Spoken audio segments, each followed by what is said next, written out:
भारत द्वारा पाकिस्तान के आतंकी ठिकानों पर की गई एयर स्ट्राइक के बाद देश भर में खुशी और गर्व का माहौल है।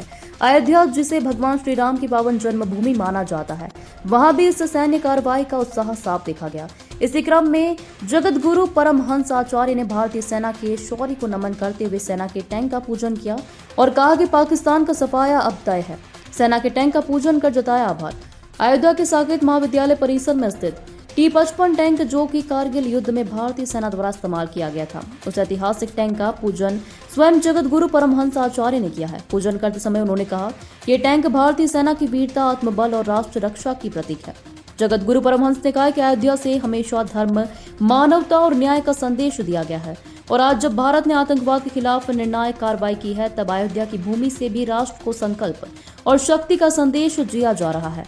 सेना की हालिया एयर स्ट्राइक पर बोलते हुए परमहंस आचार्य ने पाकिस्तान को चेतावनी देते हुए कहा कि अब समय आ गया है जब पाक अधिकृत कश्मीर पीओके को भारत में वापस मिलाया जाए।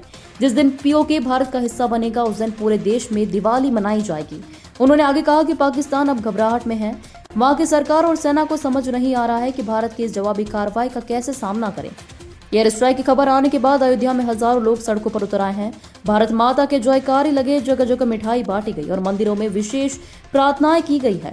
वहीं स्थानीय नागरिकों ने भी सेना की बहादुरी को सलाम करते हुए कहा कि भारत अब पहले जैसा नहीं रहा, अब हर हमला करारा जवाब देगा। जगत गुरु परमहंस आचार्य ने यह भी कहा कि अयोध्या सिर्फ धार्मिक नगरी नहीं बल्कि राष्ट्रवाद और वीरता की प्रेरणा स्थली है। जब जब भारत पर संकट आया है, अयोध्या की आत्मा ने राष्ट्र को दिशा दी है। भारत की एयर स्ट्राइक न सिर्फ एक सैन्य उपलब्धि है, बल्कि यह भारत के आत्मविश्वास, नेतृत्व और इच्छा शक्ति का भी प्रमाण है। अब युद्ध केवल बंदूक का नहीं, संकल्प और संस्कृति का है और इसमें भारत विजयी होगा। पाकिस्तान का सफाया तय है। ये पावन जन्मभूमि अयोध्या है, जहाँ से मानवता का उद्गम हुआ है। यहाँ पर जब कारगिल युद्ध हुआ था, उस समय जिन हथियारों का प्रयोग हुआ था, उसमें से T-55 भीम टैंक यहाँ रखा गया है। तो आज उसका हमने पूजन किया और यहाँ आप देख रहे हैं कि हमारा जो है राष्ट्रीय ध्वज लहरा रहा है गगन में, उसको हमने सैल्यूट किया है, उसका भी पूजन किया है। क्योंकि भारत की सेना ने जो ज़बरदस्त पलटवार किया है, पूरे पाकिस्तान में अफरा तफरी मच गई है। जो है तो आतंकियों के ठिकाने को तबाह कर दिया एक ही झटके में। तो पूरे देश में इसको लेकर के हम लोगों का सीना चौड़ा हुआ है।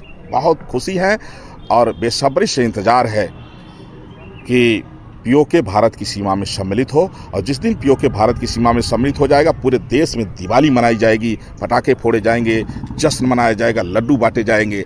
और जिस तरह से प्रभु श्री राम ने भगवती सीता के सम्मान में राक्षस रावण का समूल विनाश किया था, उसी तरह से देश की एक बेटी का पाकिस्तान ने सिंदूर उजाड़ा है।